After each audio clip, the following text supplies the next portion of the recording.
Alan, we got to go again. We got to keep on going every day, every night, every hour, every minute, every second. That's what we Cheers do. to that, brother. So here we go as we grind it out. We're drinking Horse Soldier bourbon, Mm. and we got one of our favorite opportunities because we got somebody in studio with I us. love it that way. And we love in studio, as everybody knows. We've been listening. Hey, before we get into it, though, get a little email bag for you. So, you ready? You Female almost email? said female bag. Yeah. Email bag. All right, here we go. You're in such trouble. Love to hear about why you think home shows are good for home service contractors. So, I'm going to answer that. Good timing. It was good for us. Well, because I posted all over the place, and the guy says, "Hey, I listen to your podcast, and I see you're going on these home shows. Tell me how they work." I said, "It's a grind, bro." So we're doing home shows again for my company, the Trusted Toolbox, and my only thing, if you ever work a trade show, if you ever have to do multiple days on your feet like that, wear multiple pairs of shoes.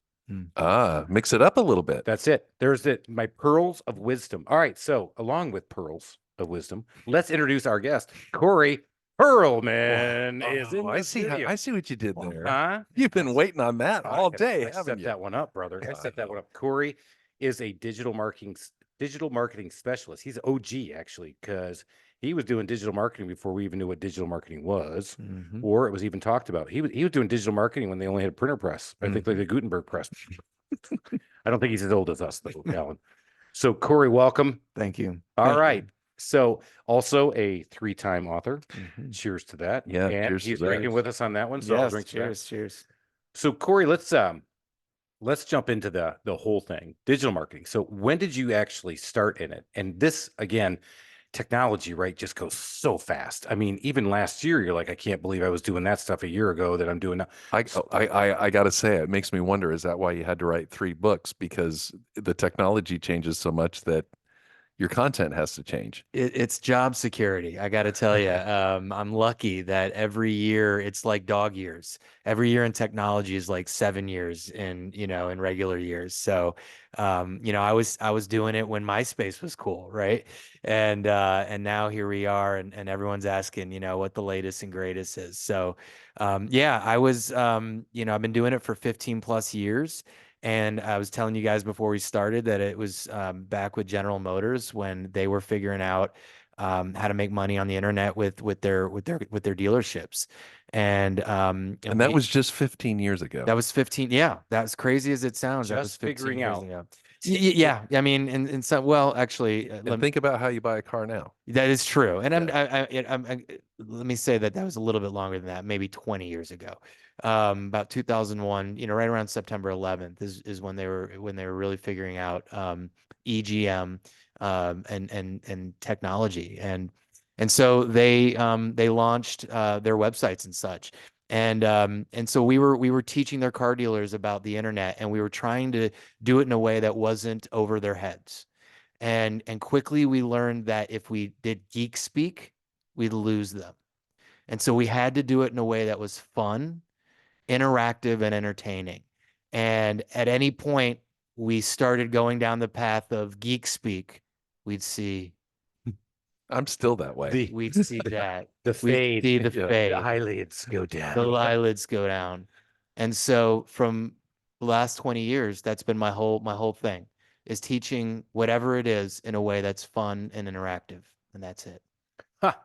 So obviously that was a passion of yours, going to Detroit, mother country. Let's do it. Yeah, baby. Yeah, there seems to be a theme of you and Lions fans all of a sudden. Go Yeah, Lions. like that. We're coming out of the woodwork, baby, and I'm bringing them all in. Let's do it.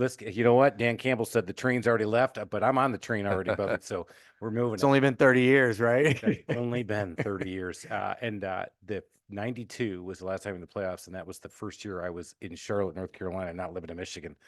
And I was pumped. I'm like, oh, this is the run. We're gonna have this great. Never. No. Yeah. Never. You can't take it for granted. No.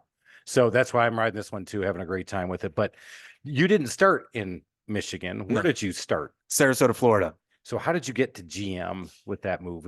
I went to Florida State University, and everybody has great mentors in their life. And I had a guy who believed in me before I believed in myself. And I was literally sipping a pina colada on spring break. And he said, "What are you doing?" I said, "I'm sipping a pina colada in Key West." And he said, "Well, stop doing that. Stop doing whatever you're doing, smoking, whatever. because I got an internship opportunity for you. And so I put down everything I was doing, and he flew me up to Detroit, and literally the rest is history. And we were interns, and I was sitting in the back of the room, helping out, looking over the shoulders of the car dealers and stuff. And he said, one day he said, Corey, get up here. You're teaching the next segment. And I was like, I was 20 years old. And I was like, what are you talking about? I said, get up here, you're teaching the next segment. I got up there and I flubbed it and screwed it up. And then the next day he told me to do it again and again and again and again. And, month after month after month, I finally started to figure out, and I actually started to like it and enjoy it.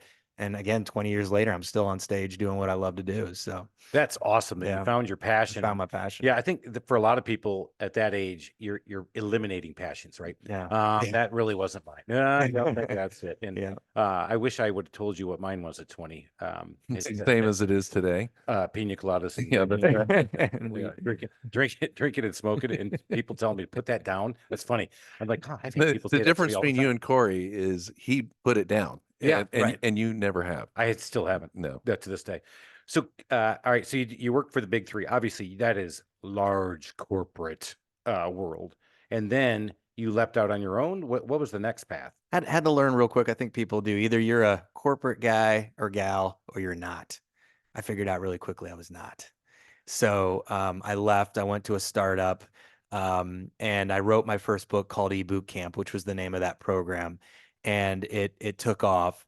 And my next mentor, my boss, knew that I needed to go out on my own, and he kicked me out of the nest, which I really appreciated. He said, "You need to go do this." Man, you've had a couple of really good people in your life. I did, yeah, when I needed it most. Common theme across all the things, as we talk to people in their arc, in their career, it's Mhm. mentors. Yeah, It wasn't that this was your passion. Mm-mm. You got introduced to it and you went, oh, yeah, or, that's the thing I'm going to do. We talk about Spencer, who came on with the audio program, getting into it. And so it's just, I think you got to keep your eyes open. And that's what I think also is an entrepreneurial trait. You figured that out. You kept your eyes open, you kept your opportunities open, and you took a chance. and I call it following positive taps, which hopefully for your listeners, that's one big thing I would say is a big takeaway there is when the universe, God, whatever it is giving you that tap, you gotta listen to it, you gotta feel it, and you gotta go with it.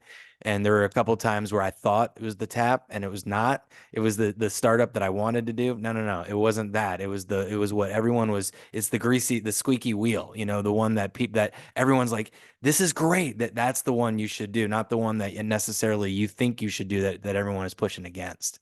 So I would say the Great positive piece of taps. advice. I love that. Follow the positive tap, everybody. Gold nugget, dropping it already here. Let's go. Yeah. All right. So your first business that you started, what was it and what'd you do? It was eBoot Camp. It was a consulting firm. So, I wrote the book and I started getting a couple speaking gigs. So I would go out and I would talk about internet marketing. And so there'd be a group of, let's just say, home builders, kind of like you guys. And I would talk about, internet marketing at the time before social media. And there'd be, 100 guys in the room and gals, and they would say, this is great, but I need someone to do it for me. Can you do it? And I'd say, sure. And so I would do it. I'd go home and I'd do email pieces and I would do blogs and I'd do websites to the point where I couldn't do it anymore. So then I started hiring people. And the next thing you know, I had an agency. And that's how the agency was born. And I've been doing it ever since. Why did you write the book in the first place? Because I knew that it was working for the car dealers and I knew it could work for other industries. And so I just started, this is honest. This is the honest God truth. I was in Michigan and I was a Sarasota, Florida boy. And I didn't do winter sports and I had nothing to do on weeknights in the cold. And so I would write that manuscript because I literally had nothing to do. While I was playing pond hockey, he's out there writing books. Exactly. Exactly. All right. That's all right. This is good stuff. So you've had the same business. Mhm. However, you have obviously pivoted your focus over the years with your agency because you've seen the trends. So here you are in 10. You're talking about blogs, websites, and email pieces. And today, what would you, because I really want to this is the part I really want to get into. So I don't know should we jump into it now? I know you're giving me the smoldering look. I don't know. Yeah. Because I think you should. all Let's right, get right in. jump. So Yep. today, where is the focus? What would you start to tell people and what are the key pieces that they need to do to help market their business? Yeah. So, and I see, yeah, you're absolutely right. There's obviously been a big shift over the years. There's been certain trends obviously that have stayed the same. We all want to grow our business. We all want to, some things have remained the same. For example, staying top of mind, building credibility, wanting to drive traffic to, our platforms, things of that nature. But how we do it has changed over the years, and social media obviously has become a big part of that. So around 2010 through 2020, the social media sites became the mainstream over internet marketing. And so as those sites started to come about, that's how I made the big shift. So it started out Facebook, Twitter, those platforms, and then those have shifted over the years as well. So now those platforms continue to shift. And now today, I would say the primary platforms that our clients focus on most, I would say, is the acronym PHIL. Facebook, Instagram, LinkedIn would be the primary. Although LinkedIn and Instagram this year, 2024, are probably the top platforms for our businesses that we work with. Obviously, there are other ones out there, TikTok, Snapchat, but they tend to be younger audiences. And I would just say that, one of the principles that are in my book, Authentically Social, is that beware the shiny penny syndrome. What I mean by that is, there are new platforms out there like TikTok. You have to ask yourself, where is my audience? Who is my audience? If your audience is 13 to 27, TikTok is your audience. I'm not a creepy old man. However, I have published some awesome TikToks right now. I bet you are. Sometimes without a shirt on. It may work for you, and that is great. I am also not It's authentic. It's authentic. That's right. To Corey's book, I'm following it already. I'm following his lead. Authentically, it's a shiny penny. It's a shiny penny. My last post was me with my Detroit hoodie, saying "Me and Eminem bringing it home." Yeah, absolutely. And I mean, there are a lot of cases where TikTok is, and as a in the business that you're in, there are a lot of buyers that are TikTok users, no doubt about it. At the same token, there are a lot of companies that I work with where their buyers are average 40 and above, and that's just not their audience. He looked at it right. He looked over to the left. All right, so he was right. So side-eye to Alan, he said 40 and above. That's nice. That includes me. Oh, yeah, definitely well in that range, my friend. So you talk about that because you said that something that I thought was really cool that he just said. Everything has stayed the same. In terms of you want to be top of mind, you want to be the first person they call, you want to drive traffic to your website or to your platform, you want to make money, you want to grow, you want to be authentic in who you're doing. It just has changed the how. Yeah, business is business, sales are sales. Yeah, and so that's the thing I think people get overwhelmed by, and then the shysters come in and start going, "Ooh, I got all these new shiny stuff," and I haven't even read your book, but I'm wondering, is that the premise of that? And watch out for the new thing, and then somebody coming in and telling you got to do this and put all your money in this because that's where you got to go. Well, that's what gets people. The book before that was called Social Media Overload, and that would be the biggest challenge that people would have, is that they get so frustrated with social media because there were so many platforms. And my thing is, stay the course, focus on a few and ignore the rest. The ones I've been doing this for a long time. And so I've seen a lot of businesses succeed, and I've seen a lot of businesses fail at social media. And the ones that succeed, focus on a few and do them really well. All right, let's drive into that a little bit. Okay. So I want to succeed at social media. Okay. Pick how many, and then what should we do then? 2 to 3. 2 to 3. Got it. Be consistent in posting. And so in the book, Authentically Social, one of the principles is be the wise owl, not the squawking parrot. So the squawking parrot talks about their products and services over and over and over again, and they annoy and frustrate people. The wise owl is a guide, a trusted resource, a trusted, as your brand says on your shirt there. Yeah. See, Alan? Is that implying that if you didn't say trusted, that they wouldn't have trusted you? Well, you've already told me you're going to be the more trusted toolbox. I am going to be the more trusted toolbox. You're not, until you told me to slash my tires. But I'll tell you, actually, I'm working on a new campaign, and it's going to be called the Mistrusted Pageant. So anyway, back to Corey. Well, okay, so you picked 2 or 3, but when you listed the 3, Facebook, Instagram, LinkedIn. Those are three completely separate languages, aren't they? They are. They are. So those are the ones that tend to work best for my audiences, but it just depends on who your buyer is. So for example, if millennials are your buyer, then Instagram might be your place. If C-level executives are your buyer, then LinkedIn is probably your place. If 45 and above is your buyer, then Facebook might be your place. And as I mentioned, if 13 to 26-year-olds are your buyer, then TikTok might be your What is Facebook going to do? It's such a huge company, and they're kind of stuck with this stigma now that all the parents got on Facebook to see what their kids are doing, and then the kids left. Well, And what you forget is that Facebook is Meta, and Meta is the giant umbrella that also owns Instagram. So they don't care that They don't Facebook. care. Yeah. Yeah. So Okay. the Yeah, that makes joke sense. is that, I'm leaving Facebook and I'm going to Instagram, and Zuckerberg goes, okay. Right? The duck. That's The right. duck gets it again, man. Man, He oh my wins anyway. He did. We saw that out in Tahoe.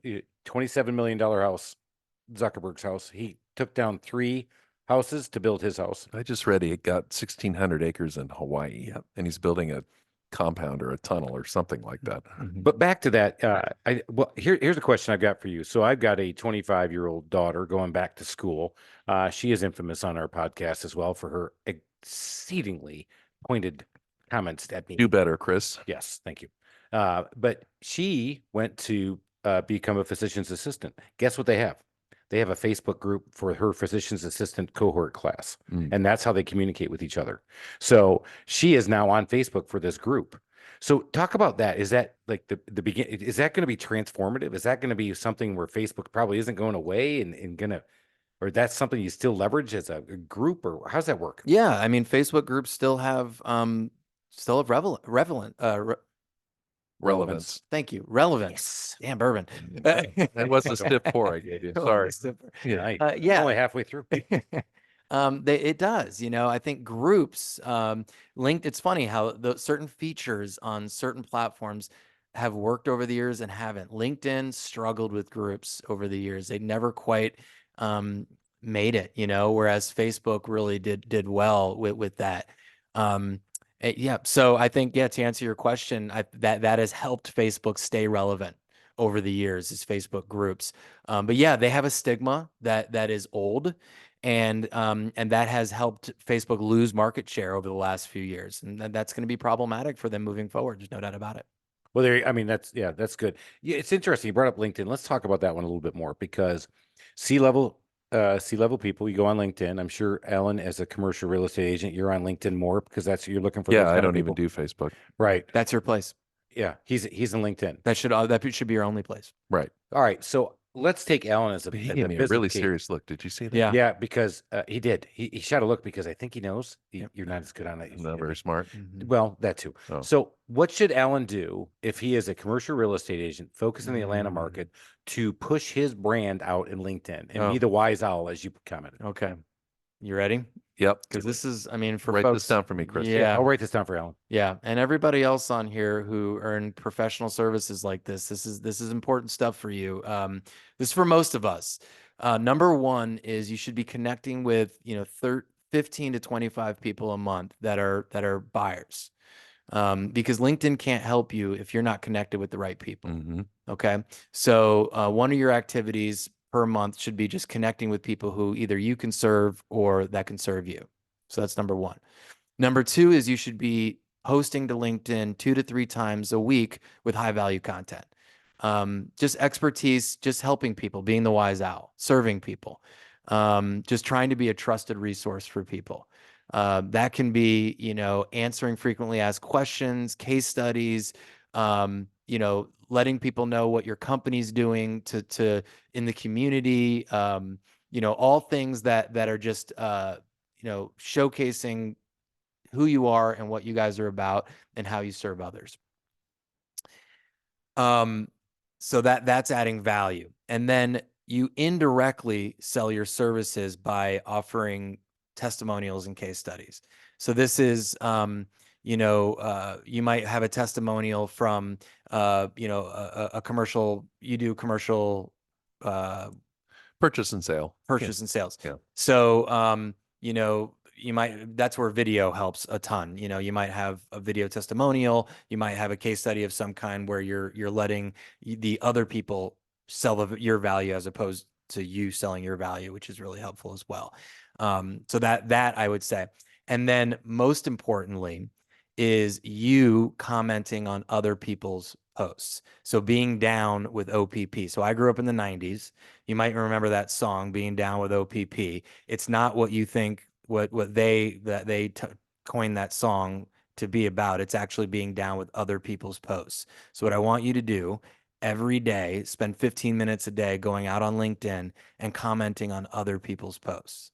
It's easy as congratulations, thanks, or has it got to be more A little meaningful? bit more than that. Okay. So Good question, Chris. great question. Write Yeah. that one down. Yep. We keep score, by the way, here, Corey, and I am up 1-0. Yep. That was a really good question. And he actually gave me that one because he is soaking this in, and I've already taken the notes, and I know he's going to take these. Yeah. So you wanna engage in quality conversation, and what that does, it's a double win.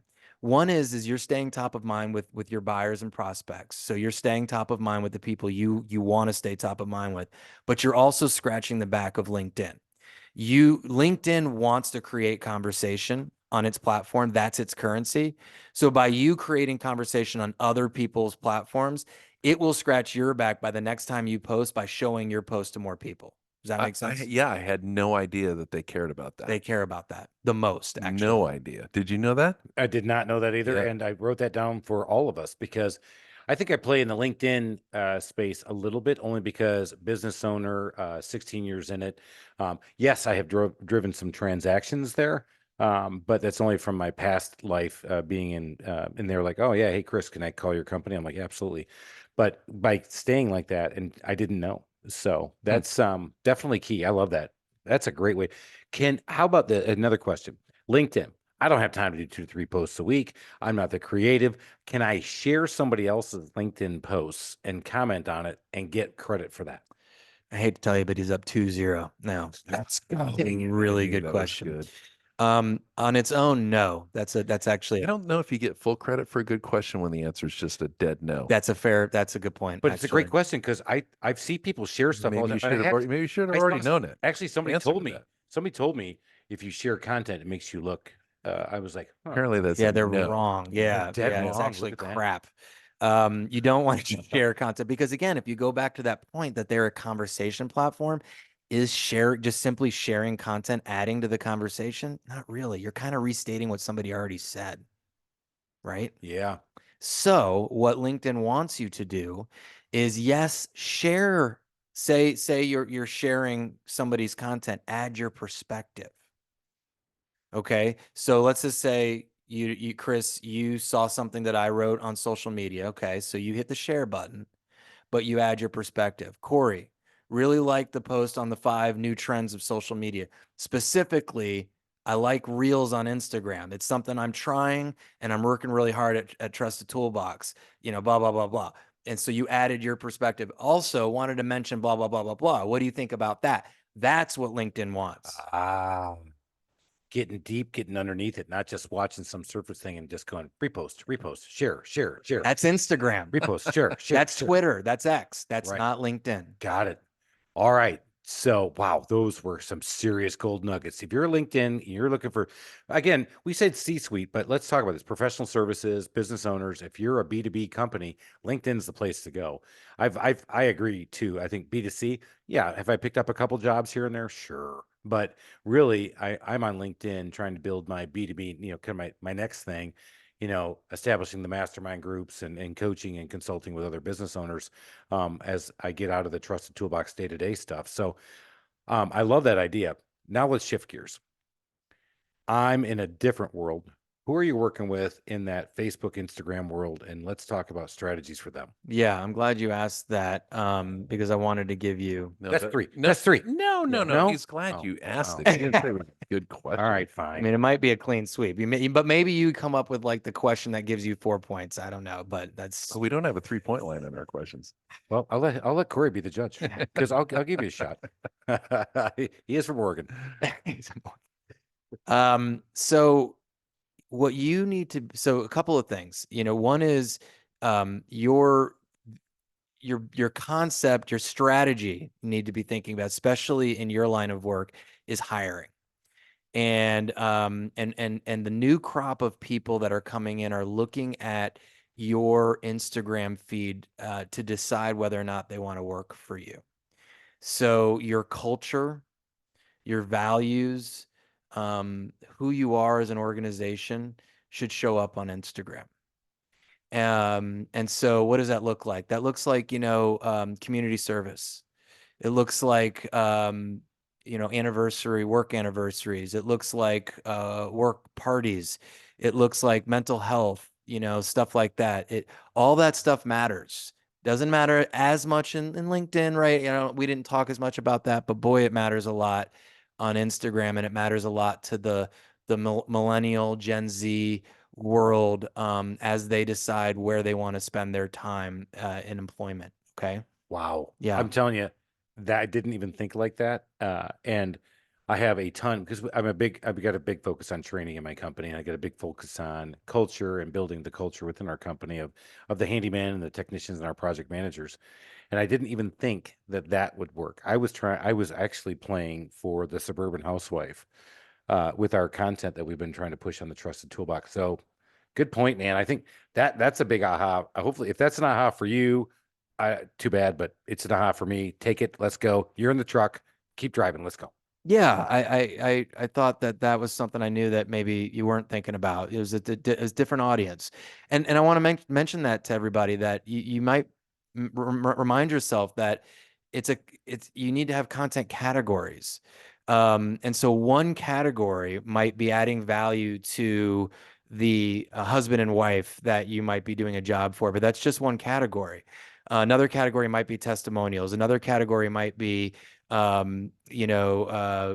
community outreach, whatever, like we talked about. But we might have 4 to 6 content buckets that we're going to have each month. That at the end of the month, we look down at the month and we want to make sure we've filled all those buckets of content. That creates your overall digital story. So going back to Instagram, Facebook, another big thing is motion. Motion moves the needle on Instagram, Facebook, not on LinkedIn, but on Instagram, Facebook. So movement matters on Instagram, Facebook. So I said movement. I didn't say video. Keep that in mind. No, video's good, but you can still do pictures. Remember, TikTok came along and started beating the crap out of Instagram, beating it up, right? So Instagram says, holy crap. I'm messing with your technology. I'm getting all fired up. Sorry. No, you're killing. I love it. His hands are like fired up spit too. out my hands. Yeah. I'm soaking this stuff up. Yeah, but I gotta good. drink You're more. soaking up the bourbon. My Yeah. God, Hey, you already dumped one bottle. Hey, come on now. It's good Let's go. stuff. Back to It this. really is good Corey was stuff. on a roll. I'm You just your put his accountability hands down. partner. No, I did put He's almost going to be an adopted Italian. What? He's got the hands flying. I was like, oh my God, this guy. You know what? He identifies Italian right now. It's really good bourbon. So it's movement. And so Instagram began as a photo sharing site, and it literally changed its entire mission to become a video first platform because of TikTok. Okay. So it's all about video. But that being said, it still will serve out photos, but in a different way. Now they've become carousel posts. So when you put out photos, you want to put multiple photos out. Before, after, things like Exactly. that. Yeah. And you make them carousel posts so that there is motion, right? So there's a long way of saying put multiple photos out so that people can cycle through a bunch of them and create carousel posts, motion, right?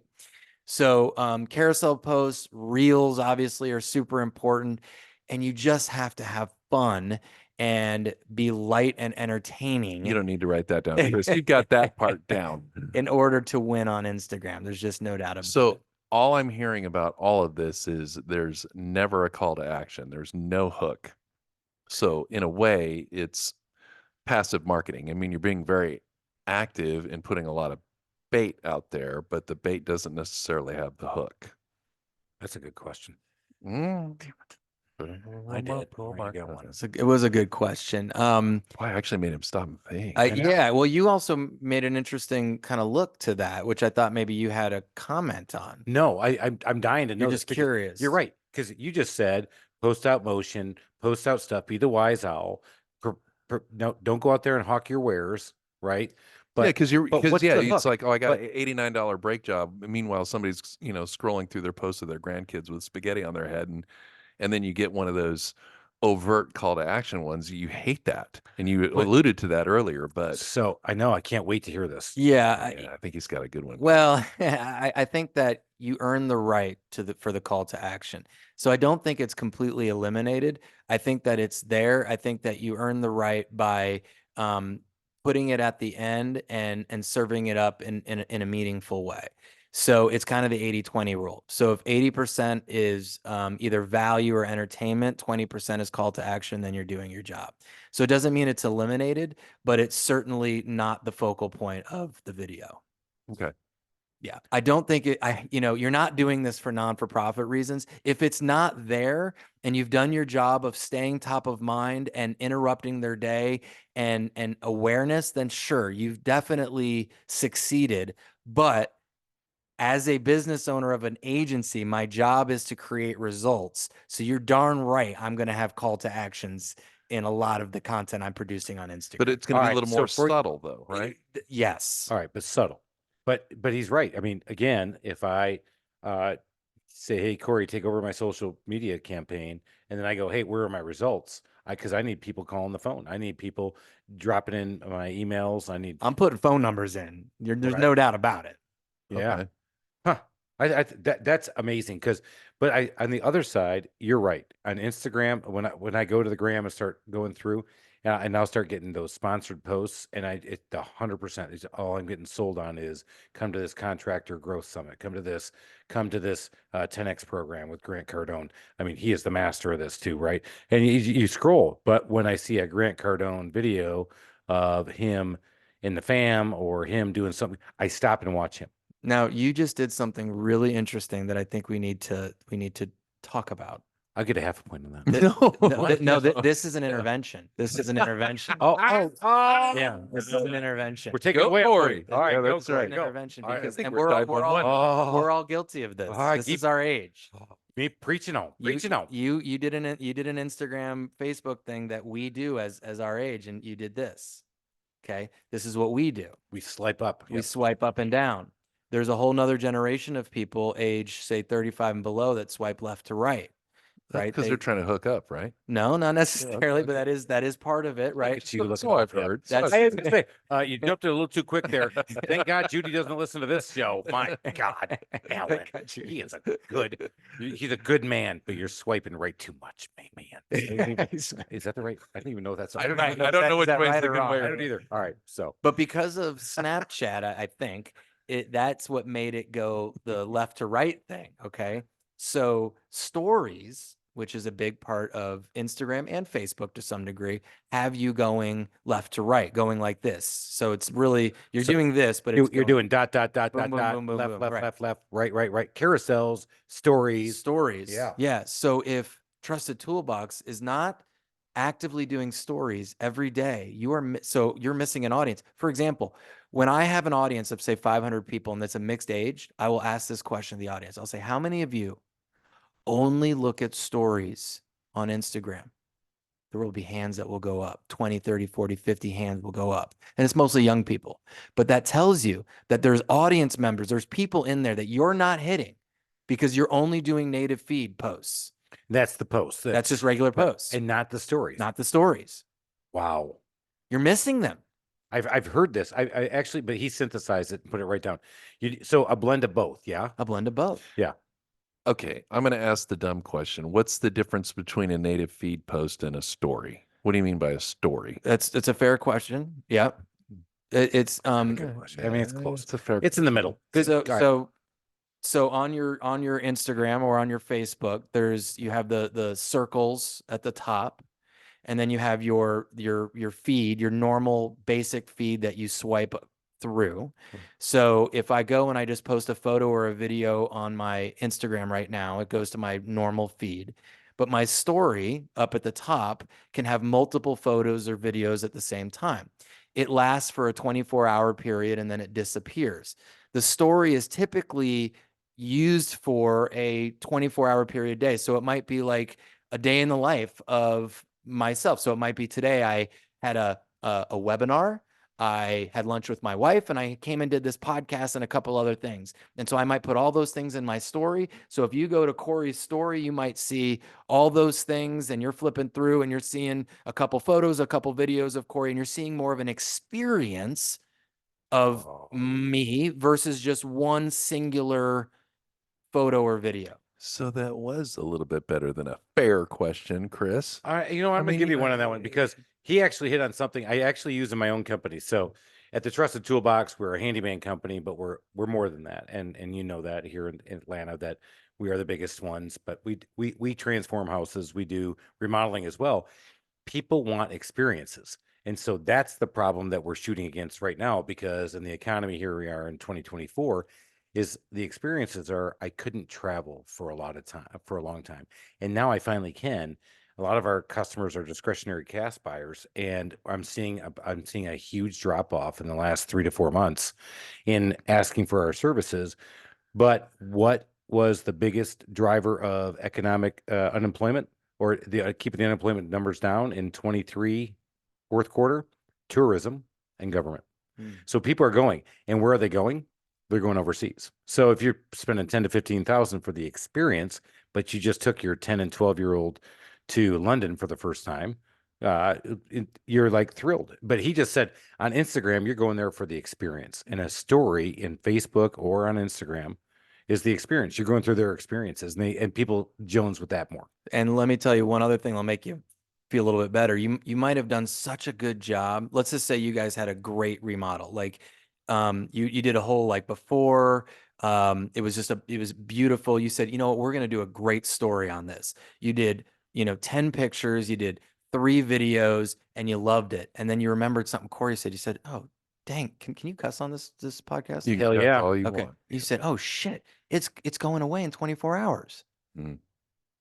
You can turn it into a highlight.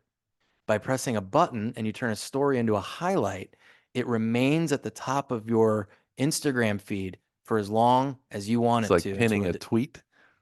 Huh? He gets one for that. Oh, come on. He gets one. He gets. Do you one even for have that. a Twitter account? I do. He gets, and it's called. I don't use it. It's called Okay. X, guys. Come Oh, on. I'm sorry, yeah, X, right? Yeah. I was doing that 'Cause- for the well, old, Elon called old everything people. X. Yeah. He has tried to call because I listened to the book.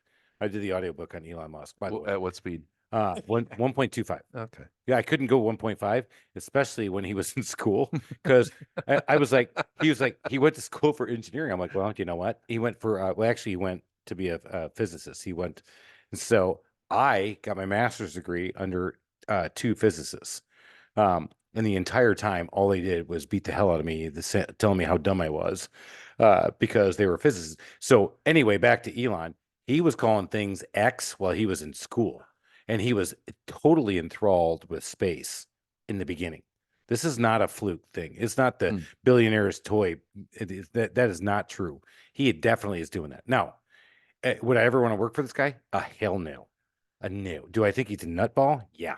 But is he a genius? Yeah, he is, man. I'm telling you. You got to be a little bit crazy when you're that smart. He is. So I didn't want to tangent too hard on this, but he did. He called it X. He's got a kid named X, by the way. Does he really? Yeah. Are you serious? No. Yeah. my His kid's God. name's X. Wow. He wanted to call PayPal X. He's just infatuated with I the letter still don't X. know what you call tweeting though. Are you Xing? Are you Xing? Because that's, if you're Xing, that's like divorcing, Right. out of a Yeah, it relationship. seems like- I'm thinking about crossing the road, Chris. Whoops. Yeah. Well, Mhm. we're all in different Look places both ways in our life. before the train comes. Yeah, that's right. All right, man. We're coming to the end. We got to keep rolling. Corey's dropping so many damn Yeah, gold this nuggets. is amazing. Yeah, This right. needs to be a two-parter. This is awesome stuff. So let's go back into this. You've pivoted. You've been the OG. You've been watching this stuff coming. What do you think the trends are? We're coming into 24. What should people, to get ahead of it, do? Well, I will have to, rely on my book. I just put out. I think What's that the name of that book, Corey? it's called Authentically Social. Pushing that in the Yep. Dits, man. I Thank know you're you. driving. Go check it out. Authentically Social. He brought in a copy for us too. I did. All right. Yeah. So you want to hear it? You get to hear a little bit freebie right here, right? Just a little tease, but it's available on Amazon. So go out and get it. Yeah. So, I feel like when social media first came out, we were all very authentic. I think like when, we talked about Twitter, it was our real thoughts when Facebook and stuff came out. And of course some of it was silly. I know like the food that we were eating and it was all a big joke, but boy, when commercial stuff came out, it just became like this terrible fake, and everybody just hated it in that way. So the pendulum went from way too authentic to way too fake, right? It was just like, and we hated it for the exact opposite reason. It became just the two terrible places. So we needed it to come back a little bit to the middle, and that's where I'm hoping that we can bring it back to, which is, a place where we can be real, our authentic, transparent, selves on social again. Because I think that's what moves the needle. Over the last 15 years of watching businesses, again, succeed and fail on social, the ones that add value, that serve others, win. And the ones that use it as a billboard or brochure lose. Period. Huge point right there. You know what? If you're listening to this and you're like, as soon as I stop my truck or as soon as I'm done with my walk, I'm going to go out there and post and say, hey, if you want to use Chris's X services, and look like that. Yeah, man, you're just really doing a good job of pulling it all together today, Chris. Right? Thank you. And so call 770-623-3097. 770-623-3097. Boo. But if you want to see me on my walk and you want to see that I tripped over a rock and I fell and I scraped my knee, kind of funny. And you probably look at that more, wouldn't you? Right. So you look at it more, but I'm still trying to figure out how does that turn into somebody picking up the phone and calling you? And I guess it goes back to that top of mind and just the brand impressions and all of that stuff. That's the thing you have to be so careful with. It's not silly willy, scrape your knees stuff. It's adding value. It's not, what I ate for dinner. We can't go back there. Okay. Okay. All right. So we can't do the hey, look at me. I'm just walking and putting my it's not, clothes on. it's and nobody wants to see me do that, by the way, anyway, because I am not a young 21-year-old. No, it's serving other, and we have to think about what serving others mean. Let me just give you a quick example. During the Super Bowl, I remember a few years ago, I put out what I thought was the best social media advice I'd ever put out. I mean, it was gold, and it got shit. It got like one like. Right? You're like, I just came down from the mountain and put out one of my best thoughts. I mean, ever. it would have made you a lot of money. And it boom. It nothing. Because you know what? Nobody gave a crap because it was during the Super Bowl. A year later, I said, guess the closest score of the game, and I'll send you an autographed copy of my book. And I got, better results because people were just watching the game. The point is that meet people where they are. Oh, such a good Everybody was into the game. Like, what the hell was I thinking about at the time? So you got to know where your audience is, first of all. Second of all, where are the extensions of your brand that people care about, or even not. I remember one of the biggest, most engaged posts that I ever got in my life was how crispy your bacon should be. Think about that. That's fighting words. That honestly, that's holy stuff, right? God, no God, crispy bacon. This is a big one. It has nothing to do with my business, and I get that. But at the end of the day, it resonated with people, and sometimes, and I don't know why, and it doesn't have to be all the time, but sometimes you just have to be the light. You just have to find ways to meet people where they need to be at the time. We actually talk about that even in our sales process. When we walk into people's houses, you got to meet them where they're at.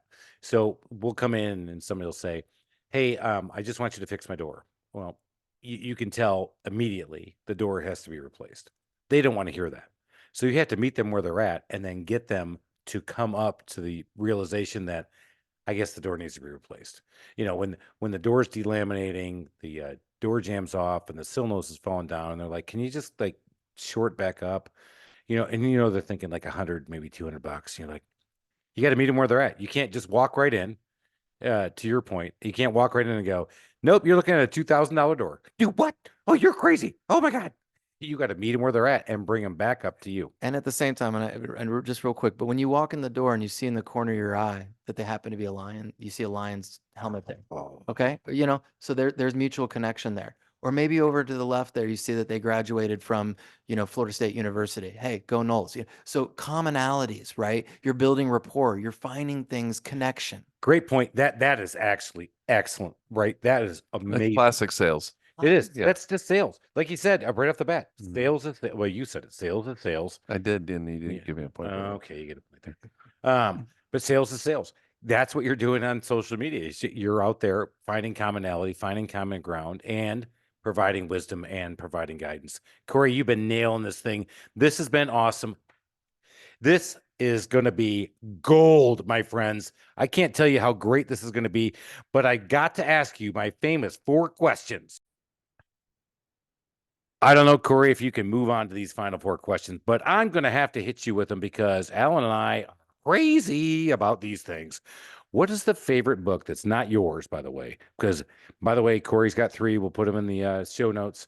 You got to check them out. I would probably start right now with Authentically Social, just for you guys. I read the Social Media Overload. That's a good one, too. I did not read the ebook. But I would say right now, guys, where we're at in life is it's a quick read. It's easy read. The way he writes is very easy, by the way, for you to digest. Well, I shouldn't say you. It's mostly me. Shut up, Alan. All right.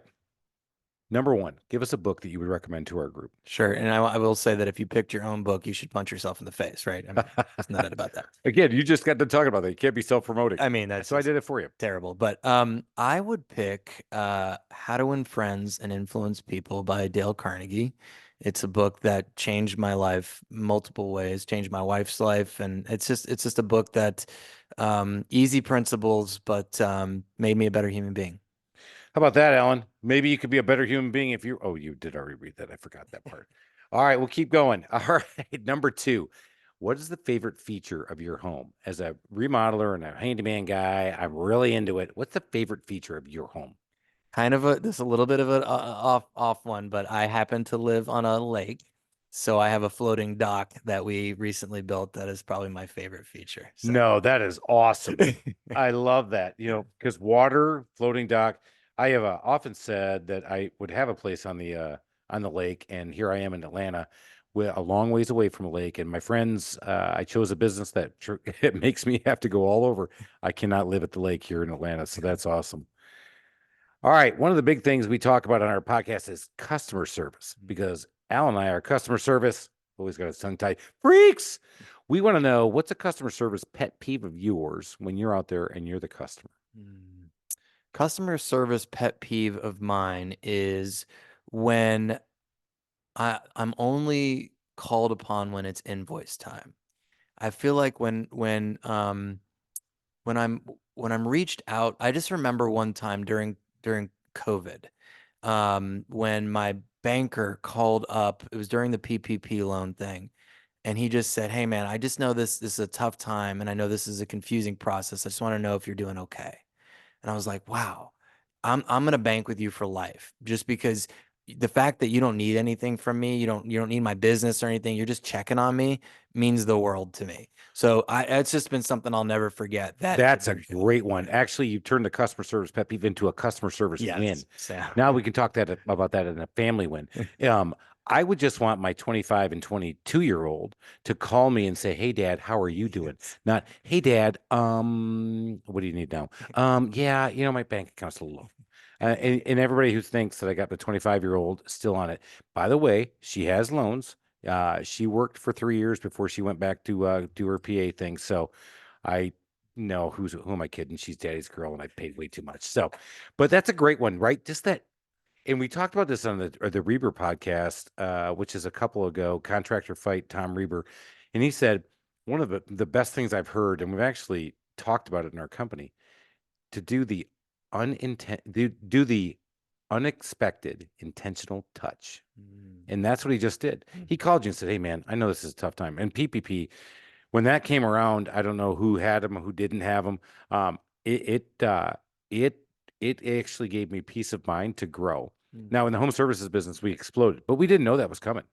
I mean, I was staring at option A, which is close the business back down, or not close it, but I was going to run it really lean, which is what I did. I laid everybody off. I went part-time with a lot of people. I started answering the phones myself, and boom, 2 months later here in Georgia, we were open and rocking and rolling. I got PPP that month, brought everybody back paid everybody, gave everybody back their money, and PPP allowed me to do that, and everybody came right back. It was awesome. But it's like, when you have a partner or a vendor or whatever, you're a customer of somebody, and when you see that phone thing, and every time you answer, it's like, hey, you didn't, you're late on your payment or what.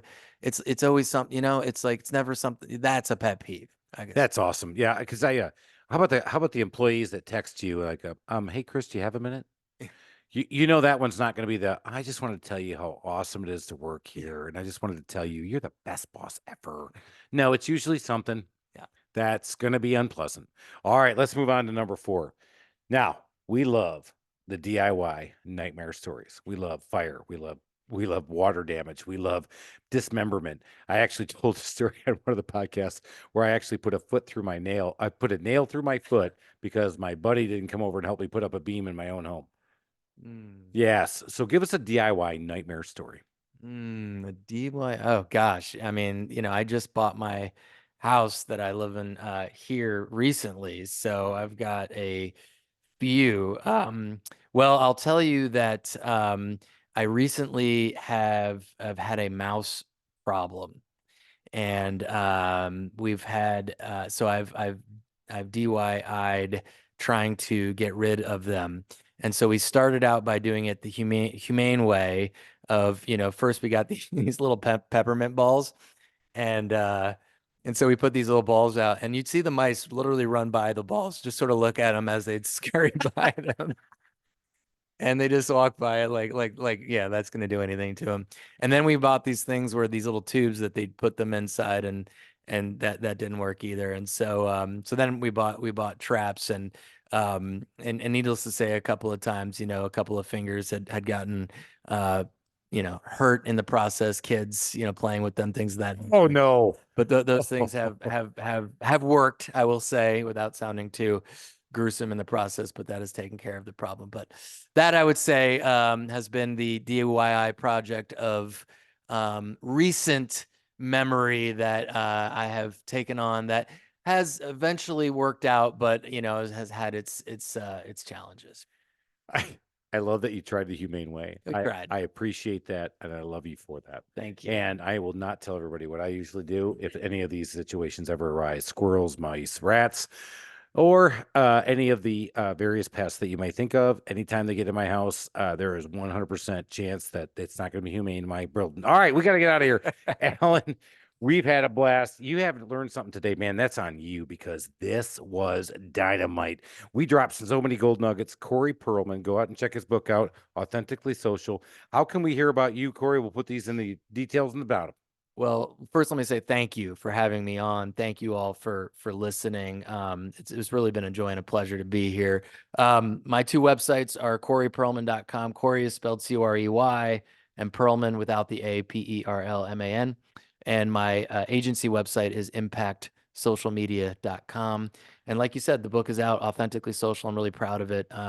It's 15 years in the making, and I would love for you to check that book out. So thanks again for having me, Chris. He's OG. He's ready to go. He's digital marketing. You learned it all, man. This is the free stuff. This is just a little taste. If you didn't get some taste, you get a little bit more. Go check him out, CoreyPerlman.com. And we're out of here. Gotta go.